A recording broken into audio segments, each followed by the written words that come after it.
കൈതൊഴും നേരം ഗുരുവായൂരിൽ നാം പോയിരുന്നു. ഗുരുവും വായുവും കൈതൊഴും നേരം ഗുരുവായൂരിൽ നാം പോയിരുന്നു.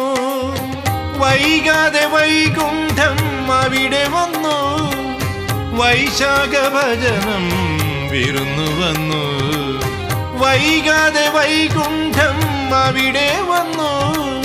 വൈശാഖ ഭജനം വിരുന്നു വന്നു. തേൻമുരളി ഹരിമുരളി നീയൻ സ്വരം പാടൂ.